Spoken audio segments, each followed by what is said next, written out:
सत्यं कर्तु बुद्ध्यैकमद्यैवौर्णे तस्य वै दशरथनर्मदाराजनेन्द्रनाय तस्य पीतले तस्य धुनाविदादावि तस्य वल्लभयागो मदिति कौसल्ये സത്യാത്മജനായി വന്നു ഞാൻ ജനിച്ചിടും മത്സഹോദരന്മാരായി 3 പേരുണ്ടായി വരും ചിത്തുരൂപിണി മഹാശക്തിയാം വിശ്വേശ്വരി യോഗമായ ദേവീം ജനകാലേ വന്ദതി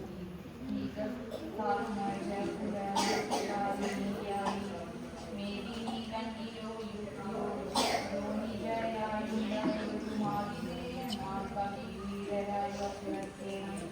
മേദിനി ദേവിക്ക് അധികാരം കൊണ്ടുണ്ടായൊരു വേദന തീർപ്പാനെന്നരുൾ ചെയ്തു നാഥൻ.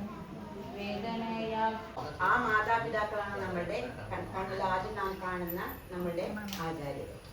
അതിനുശേഷം നമുക്ക് അറിവ് പകർന്നു നൽകുന്ന ഒരു ചെറിയ കുട്ടി, നമ്മൾ താഴെ കുട്ടികളാണെങ്കിൽ പോലും നമുക്ക് അറിവ് പകർന്നു നൽകുന്ന ഓരോരുത്തരും എന്താണ് നമ്മുടെ ഗുരുനാഥന്മാരാണ് എല്ലാവരും. അപ്പൊ നിങ്ങൾക്ക് ഒരു ചെറിയ കാര്യം ആരെങ്കിലും പറഞ്ഞു തന്നോ, ആ പറഞ്ഞു തരുന്ന ഒരു അറിവാണെങ്കിൽ ആ അറിവ് പറഞ്ഞു തന്ന അവരെന്താണ് നിങ്ങളുടെ ഗുരുനാഥൻ. നമുക്ക് എല്ലാവർക്കും അറിയാം, വ്യാസഭഗവാനെ കുറിച്ചൊക്കെ എല്ലാവർക്കും അറിയാം. അതിന് ഞാൻ പ്രത്യേകിച്ച് പറഞ്ഞ കാരണം ടീച്ചറെ അത് വ്യക്തമായിട്ട് പറഞ്ഞു തരാൻ വേണ്ടിയിട്ടാണ് പറഞ്ഞത് സന്ദേശത്തിലൂടെ. അപ്പൊ അതിനെക്കുറിച്ച് പ്രത്യേകിച്ചൊന്നും പറയാനില്ല.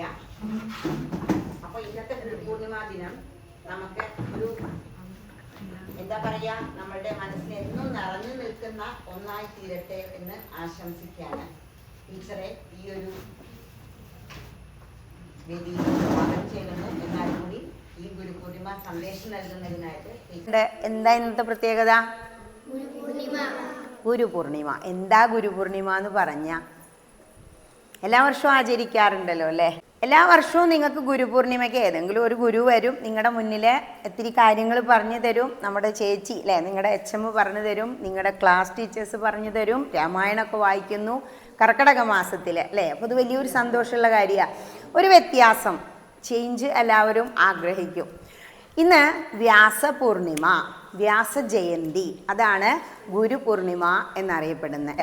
ഗുരവേ സർവലോകാനാം, സർവലോകങ്ങൾക്കും ഗുരുവായി നിൽക്കുന്ന ആദിദേവനായ മഹാദേവനിൽ തുടങ്ങി ഇന്ന് നിങ്ങളുടെ മുന്നിൽ എത്തി നിൽക്കുന്ന ഓരോ അധ്യാപകനാകുന്ന നിങ്ങളുടെ മാതാപിതാക്കളാകുന്ന ഗുരുക്കൾക്കാണ് നിങ്ങൾ നമസ്കാരം പറയുന്നത്. ഇനി എന്തിനാ ഗുരു, അല്ലെങ്കിൽ എന്തിനു വേണ്ടിയാ നമ്മൾ ഈ ദിവസം ഇത്രയും ആഘോഷിക്കുന്നത്?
പുള്ളോട് കുഞ്ഞേ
അവരെയും കൂടെ വിളിക്കുക.